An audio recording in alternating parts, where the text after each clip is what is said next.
आइए न्यूज़ पर व्यूज में आपकी मुलाकात करवाते हैं देश की दिग्गज फूड और एफएमसीजी कंपनी पतंजलि फूड से। 1986 में कंपनी की शुरुआत हुई थी।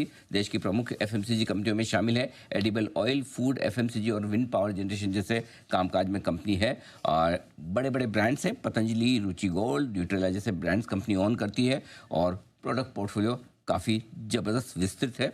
और आइए आपकी मुलाकात करवाते हैं योग गुरु स्वामी रामदेव से, जो कि कंपनी के प्रमोटर हैं और लगातार कंपनी की ग्रोथ की जिम्मेदारी उनके हाथों में है। स्वामी जी, बहुत बहुत स्वागत है आपका। धन्यवाद हमें समय देने के लिए। कल बाजार बंद होने के बाद आपके नतीजे आए हैं। एक बार जल्दी से नतीजे एक बार हमारे दर्शकों के सामने रख दूं और उसके बाद आपसे सवाल पूछूंगा मैं। आय में 18% की बढ़त दिखी है। कामकाजी मुनाफा 37% बढ़कर आया, बड़ा जंप दिखा। सबसे बड़ी बात है मार्जिन्स में जो सुधार हुआ है 5.25% के आसपास का, वो बाजार को पसंद आता दिखा है और मुनाफा भी लगभग 75% बढ़कर आया है। ये तिमाही भी और ये पूरा साल भी काफ़ी ज़बरदस्त ग्रोथ रही है। सबसे पहले तो बताएं उसके पीछे क्या खास कारण रहे और आगे के लिए इस कंपनी को लेकर आपका क्या विजन है। स्वामी जी, ये भी बताएं। बहुत बहुत प्रणाम। पहले तो अनिल जी, बहुत अरसे के बाद आपसे बात हो रही है। जी, इस बार आपने काफ़ी लंबे समय बाद समय दिया है इसमें और वो भी पहली बार आप ही को दिया है। बहुत बहुत धन्यवाद जी। जो है, जब से कंपनी बनी आज 50 साल से ज्यादा का ट्रैक रिकॉर्ड हो गया। लिस्टिंग का तो आपने बता ही दिया। उसके अलावा आप देखिए, 50 सालों के इस इतिहास में सर्वश्रेष्ठ प्रदर्शन एबिटा के रूप में 2079 करोड़ रुपए, रेवेन्यू 34,279 करोड़ रुपए और पैट 1301 करोड़ रुपए। और इसमें खास बात यह है कि अभी ये ग्रोथ पाथवे हमारा, उसका जो आगे का जो लक्ष्य है, ध्येय है, वो साल दर साल बढ़ाते हुए आगे जो 5 साल का विजन है, वो 5,000 करोड़ ऊपर से ऊपर कैसे जाना, इसके ऊपर हम लोग काम कर रहे हैं। और उसके लिए जहां हमने जो ट्रेडिशनल बिजनेस है कंपनी का, तेल का, उसमें तो वो भी बेस्ट किया हमने, 1,051 करोड़ रुपए किया उसमें। लेकिन इसमें जो फूड और एचपीसी है, माने hair care, dental care, skin care का, पूरे देश का एकमात्र इकलौता ये ब्रांड है पतंजलि, जिसने एक नव प्रतिमान घड़ा है।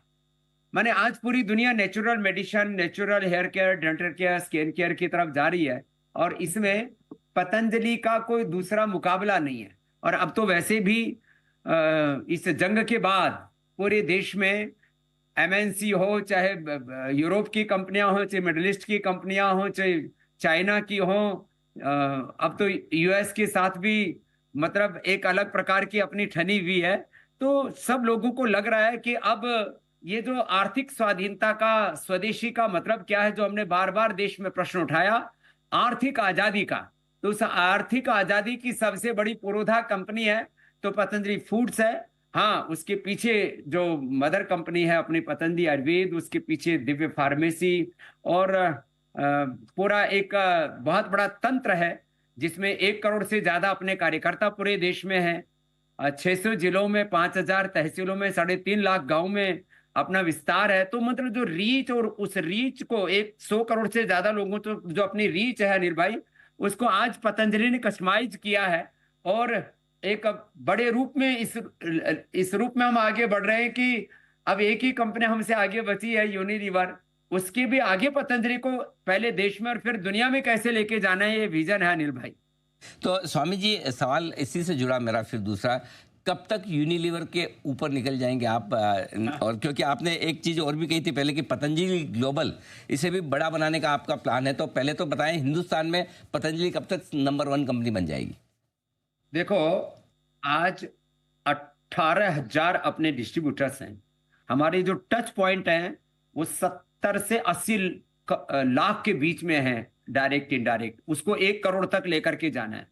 माने अभी 50 करोड़ हमारे डायरेक्ट डिस्ट्रीब्यूशन है और सॉरी, 50 लाख दुकानों पर डायरेक्ट डिस्ट्रीब्यूशन है और 30-40 लाख पर इनडायरेक्ट। इसको 1 करोड़ तक ले जाने का लक्ष्य है और ये इसको हम हासिल कर लेंगे।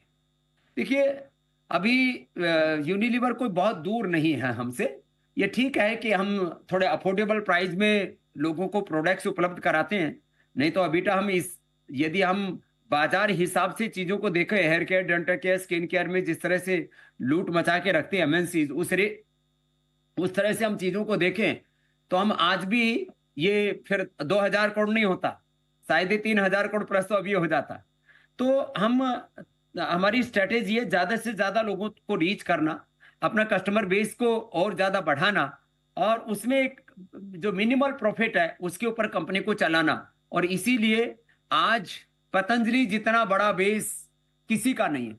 माने हर घर में प्रोडक्ट यूज होना, जैसे आज कोई कहता है कि भाई कम से कम टाटा के नमक से लेकर के यूनिलीवर के कोई साबुन शैम्पू से लेकर के, या किसी कंपनी के टूथपेस्ट आदि से लेकर के कोई कहता है कि हमारे भारत के घर घर में पहुंच है, तो पतंजलि की आटा से लेकर के, नमक से लेकर के, साबुन शैम्पू टूथपेस्ट से लेकर के, माने दंतकांति केशकांति से लेकर के, आंवला एलोवेरा से लेकर के, और मधुनाश्री मधुग्रिट बीपी के लिए मुक्तावटी आदि से लेकर के, किसी न किसी रूप में, और कपाल भाती अनुलोम विलोम के रूप में तो घर घर में हमारा प्रवेश है।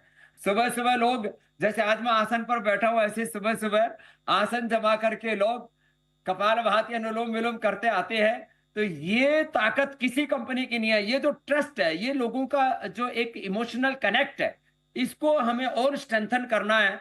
और जो अपना जो प्रोडक्ट पोर्टफोलियो है, जो अपने जो आज किसी घर में यदि 5 प्रोडक्ट यूज कर रहे हैं, वो पतंजलि का बिस्किट यूज कर रहा है, दंतकांति यूज कर रहा है, वो आंवला एलोवेरा गिलोय कोई ना कोई जूस यूज कर रहा है, पतंजलि का घी यूज कर रहा है, या कच्ची घानी सरसों का तेल यूज कर रहा है। तो अपने इस बास्केट को हमें थोड़ा बड़ा करना होगा। तो मुझे लगता है आने वाले 5 सालों से पहले ही हम इस लक्ष्य को हासिल कर लेंगे। मैं वैसे इस बार बहुत जल्दी आपसे दोबारा मिलने वाला हूँ, जी जी। और इसका एक्चुअल टाइम भी, डेट भी बता दूंगा, लेकिन 5 साल से पहले पहले हम उसके पार जाए। नहीं नहीं, 5 साल बाद मिलेंगे। नहीं, 5 साल से पहले पहले यूनिलीवर को पछाड़ देंगे। हाँ हाँ बिल्कुल ठीक है। आपसे बहुत जल्दी मिलूंगा, 1 महीने बाद दोबारा मिलूंगा। बहुत ही बढ़िया स्वामी जी। आपने ये एक चीज़ बहुत इंटरेस्टिंग कही भी कि किस तरह से आप मुकाबला कर रहे हैं विदेशी कंपनियों का, और दूसरी बात ये कि किस तरह से आप अपना प्रोडक्ट पोर्टफोलियो बढ़ा रहे हैं। लेकिन प्रोडक्ट पोर्टफोलियो के साथ साथ अपना आप कारोबार भी अलग अलग दिशाओं में बढ़ा रहे हैं। जैसे कि आपने अभी मैग्ना इंश्योरेंस, उसमें आपने करीबन करीबन 98% हिस्सेदारी खरीदी है। लोग जानना समझना चाहते हैं कि एक food company, FMCG company insurance के बिजनेस में क्यों उतर रही है, इसका कारण बताएं। और साथ ही क्या ऐसा तो नहीं कि वो कहते हैं कि मैनेजमेंट बैंडविड्थ दूसरे नए नए बिजनेस में जाएगी, तो इस बिजनेस का क्या होगा? देखिए, जहां तक कुछ लोग ना अभी एक जैसे कहते हैं ना, मार्केट के कुछ सो कॉल्ड पंडित लोग, या जिसको कहें कि विशेषज्ञ, जो अपना एक्सपर्ट अपने आप को कहते हैं कि भाई इससे अटेंशन डाइवर्ट हो जाता है। तो भैया, हमारा अटेंशन 100 दिशाओं में एक साथ चले तो भी डाइवर्ट नहीं होता। यही तो योग की ताकत है। जहां तक मैग्मा की बात है, तो ये लिस्टेड कंपनी का हिस्सा नहीं होगा, ये पतंजलि आयुर्वेद का हिस्सा होगा। और मैग्मा का एक बहुत ही हाईली प्रोफेशनल मैनेज्ड एक कंपनी है, जिसमें एक बहुत अच्छा जिसको जनरल इंश्योरेंस का पूरा उसका ट्रैक रिकॉर्ड है। अभी भी बड़े बड़े देश के शायद कोई बड़ा कॉर्पोरेट हाउस नहीं बचा होगा जो मैग्मा में जो जिसका इंश्योरेंस ना हो। तो एक बहुत बड़ी ताकत वो बनेगी हमारे डिस्ट्रीब्यूशन को स्ट्रेंथन करने के लिए। और इसमें जनरल इंश्योरेंस के बाद में आगे हेल्थ इंश्योरेंस और क्या क्या हम उसमें नए कदम बढ़ा सकते हैं। अपरिमित संभावनाएं, माने जनरल इंश्योरेंस की बात हो, हेल्थ इंश्योरेंस की बात हो, एलआईसी के बाद कोई बड़ी कंपनी खड़ी हो सकती है, तो वो मैग्मा होगी। आगे उसका नाम क्या होगा, उसके आगे उसका विजन क्या होगा, इसके लिए हम दोबारा एक बार आपसे जरूर बात करेंगे। लेकिन वो मतलब बहुत ही वेल प्रोफेशनली मैनेज्ड कंपनी है। पूरा उसके लिए बहुत ही कुशल लोग उसको संचालित कर रहे हैं। तो उसमें हर दिन हमको कोई दखल देने की या उसमें किसी भी तरह से अटेंशन देने की जरूरत नहीं। हाँ, उसके जो कुछ बड़े पॉलिसी डिसीजंस होंगे, मुझे लगता है शायद महीने 2 महीने में एक बार कोई मीटिंग करनी होगी। एक मीटिंग मैंने की अभी तक उसमें, अभी जो मैनेजमेंट के साथ में। तो आगे इस कार्य को बहुत गतिमान करना है, लेकिन ये बहुत बड़ी ताकत बन करके उभरेगी। जैसे मैं आपको बस एक वाक्य में बात कह रहा हूं, जिस समय हमने रुचि से को टेक ओवर किया था, तो लोगों ने कहा था ये होगा क्या।